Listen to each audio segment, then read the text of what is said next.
नमस्कार, मेरा नाम नरेंद्र कौर है और मैं सुरताज फाउंडेशन की फाउंडर।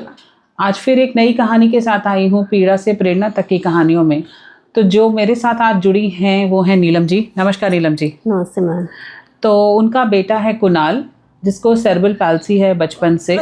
तो अब हम नीलम जी से जानते हैं क्या हुआ था और किस तरीके से, कितने साल का है, क्या उन्होंने किस दिक्कत का सामना करना पड़ा इनको।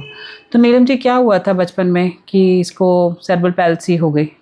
मैम सबसे पहले तो इसका बर्थ क्राई नहीं है। बर्थ क्राई नहीं है? हाँ जी मैम। और फिर स्टार्टिंग में जैसे हम 1 महीना 7 दिन हॉस्पिटल में रह के आए हैं, लेकिन उस टाइम तो इसका MRI भी हुआ था। जब तक तो कोई दिक्कत थी नहीं। उन्होंने बोला कि ठीक है बच्चा। तो उन्होंने कुछ नहीं बताया कि इसको सेरेब्रल पैल्सी है, कुछ भी ऐसी दिक्कत नहीं आई? नहीं, कुछ नहीं बताया। जब ये 3-4 महीने का हो गया, हमें लगा कि नॉर्मल एक्टिविटीज नहीं है इसकी। तब हम रोहतक PGI में गए। तो वहाँ जाने के बाद फिर उन्होंने MRI लिखा है इसका। फिर 9 महीने पे इसका MRI हुआ है। फिर तब जाके पता चला है कि सेरेब्रल पैल्सी है। तब जाके सेरेब्रल पैल्सी पता चली जब 9 महीने का हो गया? हाँ जी मैम। 9 महीने। तो तब तक इसने क्या क्या संभाला? कुछ था, गर्दन संभालना, बैठना, कुछ ऐसा नहीं हुआ था? नहीं मैम, ना तो बैठा था, ना इसने गर्दन भी नहीं संभालनी थी। तो गर्दन भी डॉक्टर्स जैसे ने क्या बैठाने बोला? की कोशिश करते हम, गर्दन भी बिल्कुल नीचे ही लुढ़काए रखता था। हल्की फुल्की मूव नहीं करता था। तो सामने देखो, सामने। तो फिर डॉक्टर्स ने बोला सेरेब्रल पैल्सी कितने % है? मैम वो तो जब हम इसका डिसेबिलिटी का सर्टिफिकेट बनवाने लगे तब IQ होने पे तब पता चला था 38%। 38% है। तो 38% में क्या क्या इसको अब इश्यूज, मतलब कितने साल का अभी है? अब ये मैम 10 साल का है, 11 का होने ही वाला है मई में। अच्छा। तो इस 10 साल की जर्नी में क्या क्या आपको दिक्कतें आई? किस तरीके से आपने ज़िंदगी निकाली है? मैम दिक्कतें तो सारी थी। कितने भाई बहन है इसके? मैम इसके एक छोटी बहन और एक छोटा भाई और है। 3 बहन भाई हैं। अच्छा, बोल लेता है ये थोड़ा थोड़ा? मम्मा पापा दादू दादी। अच्छा। दादा और चल पाता है? नहीं मैम, मतलब चलाने की कोशिश करते हैं तो हल्के फुल्के पैर उठाता है।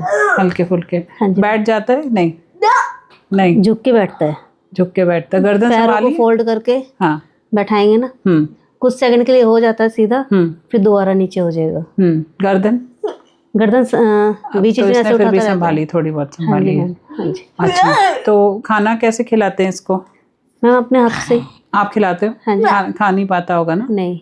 और बाथरूम मम्मी वगैरह? पापा दादी दादी और दादू खिलाते बोल हैं। लेता है थोड़ा? हाँ जी मैम। और खाना फिर बाथरूम वगैरह जा पाता है? नहीं मैम, गोदी में ही। गोदी में लेके जाते हो उठा के? बता देता है इसको पोटी आ रही हो जब। अच्छा, बता देता है। अच्छा, तो डॉक्टर ने कोई इलाज कुछ बताया किसी ने? डॉक्टर ने कुछ नहीं बताया मैम। बहुत बाद में जब ये थोड़ा 5-6 साल का हो गया था तब उन्होंने बोला था कि फिजियोथेरेपी करा के देख लो आप। हमने 2 साल फिजियोथेरेपी भी कराई, लेकिन कोई फ़र्क नहीं लगा हमें। तो जो इतने सेंटर्स खुले हुए हैं, फिजियोथेरेपी, ऑक्यूपेशनल, कोई इसका कोई इलाज कभी हुआ नहीं? और मतलब आगे कोई किसी ने मदद करी कभी उठ के आके, किसी समाज में या किसी ने, कि इसको क्या करवा लो, कभी ऐसी चीज़ को लेके? नहीं, ऐसे तो नहीं मैम। बस जो बताते सब ऐसे ही बताते कि वहाँ दिखा लो, वहाँ दिखा लो, कोई झाड़ा, कोई दवाई वगैरह भी। ये वहाँ से दवाई सब करवाया? हाँ जी मैम, सब करा के देख लिया। सब करा लिया पर कोई रिजल्ट नहीं आया कहीं से भी? क्योंकि ब्रेन की जितनी भी डिजीजेज हैं या ब्रेन रिलेटेड जितने भी इश्यूज हैं, वो जितने भी केसेस अभी तक आए हैं उसका इलाज कोई आया नहीं। तो क्या ये बहुत बड़ी पीड़ादायी चीज़ है कि जहाँ इस ब्रेन रिलेटेड चीज़ों का अभी तक दुनिया में इलाज नहीं आ पाया है? Yes ma'am. तो ये तो काफ़ी सफरिंग हो जाती है। तो आपकी ज़िंदगी किस तरीके से बदली? किस तरीके से आपकी लाइफ, जैसे ये पैदा हुआ तो फिर आपको क्या लगा? तो जैसे एकदम से यूं लगा कि कुछ रहा ही नहीं, जैसे जिंदगी बिल्कुल एकदम नीरस सी हो जाती है। हाँ जी। बस वो हमेशा भगवान को कोसते रहना कि ये क्या कर दिया, कि बच्चा दिया भी और ऐसा दिया। तो फिर भगवान पे विश्वास करते हो कि नहीं? विश्वास पूरा है मैम। विश्वास पूरा है। हाँ जी। पर ऊपर वाले ने आपको ये दिया है कि ये एक सेवा है। जिस बच्चों के पास, जिन माँ बाप के पास ये बच्चे आए हैं वो सिर्फ सेवा कराने के लिए आए हैं। और वो सेवा करा के ही यहाँ से जाएंगे। एक्सेप्ट कर चुके हैं इस चीज़ को। एक्सेप्टेंस तो करनी पड़ेगी, क्योंकि ये बच्चे वही माँ बाप को दिए जाते हैं जो इनको पाल सकते हैं। Yes ma'am. कि वो बड़े स्पेशल होते हैं, वो इनको प्यार कर सकते हैं, उनकी केयर कर सकते हैं और इनसे इनका ध्यान रख सकते हैं। ये छोटी बच्ची आपकी? हाँ जी मैम। ये ठीक है?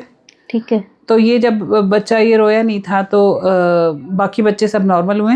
हाँ जी मैम, नॉर्मल। अच्छा, तो ये भाई बहन के साथ खेलता है? हाँ जी मैम, खेलता है। पहचानते हैं इसको सब? ये या ये इसके साथ हाँ, ये खेलते हैं। खेलते हैं आपस में? तो आप कुछ खा रहे हो तो किसको खिलाते भी हैं। अच्छा, प्यार करते हैं आपस में। हाँ जी। तो ये आपने कभी नौकरी वगैरह करी या कभी आप हाउसवाइफ हैं शुरू से? नहीं मैम, मैं नौकरी करती हूँ। अच्छा, आप करती हैं नौकरी? हाँ जी, जब आपको बताया जी तो जी जी, क्या करती हैं नौकरी? मैं टीचर हूँ मैम। अरे वाह, कहाँ पे? दिल्ली में। दिल्ली में? अच्छा, तो फिर जब आप मालका के स्कूल जाती हैं, टीचर हैं, तो फिर इसको कौन संभालता है पीछे से? दादा दादी। दादा दादी संभाल लेते हैं। तो फिर सारा दिन की क्या रूटीन रहती है इसकी? सुबह उठ के दूध पीना, फिर मम्मी खाना खाते तो अपने साथ खाना खिलाती है इसको। खाना नॉर्मल खा लेता है? हाँ जी मैम। क्या खाता है नॉर्मल खाने में, मतलब रोटी वगैरह? रोटी में मीठा रख दो या कुछ आलू वगैरह वैसे मैश करके। और वैसे प्रॉपर वैसे सब्जी नहीं, मिर्च ज्यादा तेज मिर्च वाली नहीं। मिर्च तो खाता ही नहीं है। अच्छा, तो बाकी रोटी अपने आप चबा लेता है? हाँ, चबा लेता है अपने आप। अच्छा, और मतलब बता देता है पेट भर गया? इसको पता होता है कि मेरा पेट भर गया? हाँ हाँ हाँ। अच्छा, मना कर देता है और नहीं खाने जो। टीवी देखता है?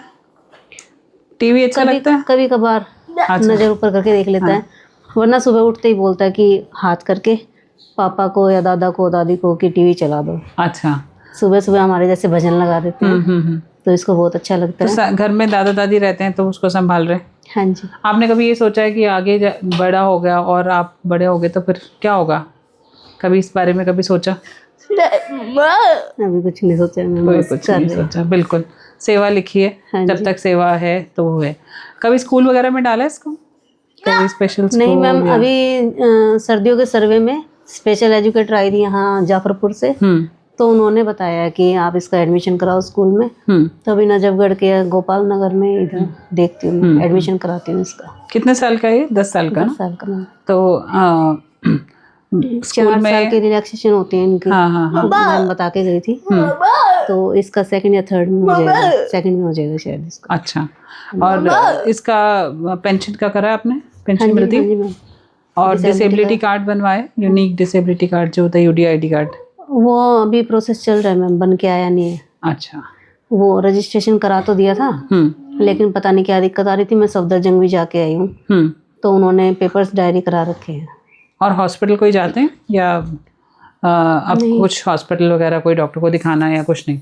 नहीं, अब कुछ नहीं। अब तो खांसी जुकाम हो तो नॉर्मल डॉक्टर के पास बस। उसके अलावा इस चीज़ को लेके कोई इलाज में कोई कुछ नहीं करना है वो तो?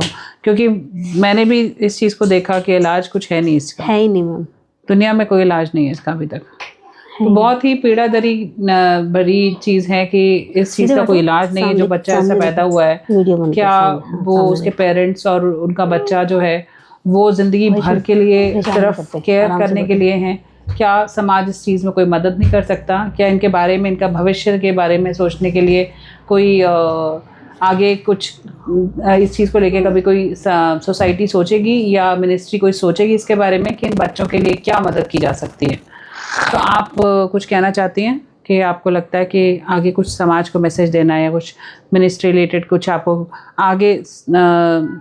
मैं तो यही चाहती हूँ कि इस चीज़ का कोई इलाज हो, मिल जाए, इन बच्चों का कोई इलाज मिल जाए। हाँ जी मैम। कहीं ना कहीं वो उम्मीद जो है वो छोड़नी नहीं है, क्योंकि उम्मीद छोड़ दी तो हमने अगर उम्मीद छोड़ दी तो बच्चे की भी उम्मीद खत्म हो जाती है। हाँ कि बच्चा तो आप ही के लिए पल रहा है और वो आप ही के भरोसे है पूरा, है ना? हेलो हेलो, नमस्ते नमस्ते नमस्ते। खुश हो रहे हैं? कुणाल, पहचाना मुझे? हाथ मिलाओ। मैं तुम्हारे घर आ गई। हेलो करो। कुणाल, हाँ हाँ, सुबह से वेट कर रही है। हाँ, सुबह से वेट कर रहा है। ये बच्चे प्यार के बहुत तरस रहे होते हैं बच्चे। मैंने बताया था कि मैंने कहा तेरी मैडम आएगी। हाँ, पहचान लिया इसने मुझे। इसको स्कूल जाने का बहुत शौक रहता है। अच्छा, इसको किस में चीज़ में इंटरेस्ट है? बर्तनों में उसकी आवाज म्यूजिक होती अच्छा है। लगता है? हाँ म्यूजिक। अच्छा।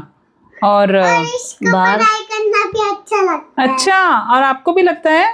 हाँ चल हाँ, रही इसके एग्जाम। जाती हूँ। जाती हूँ। हाँ अच्छा, इसको प्यार की भाषा समझते हैं ये बच्चे। हाँ जी मैम। तो बहुत बहुत शुक्रिया और बहुत बहुत धन्यवाद कि मैं चाहूँगी कि इस आवाज़ को आगे पहुँचाया जाए, इन बच्चों की कुछ मदद की जाए और कुछ इलाज के लिए अगर दुनिया में कुछ इलाज है तो प्लीज़ हमें ज़रूर बताइए, क्योंकि हम भी इस चीज़ की बहुत ज़्यादा उम्मीद करते हैं। शुक्रिया।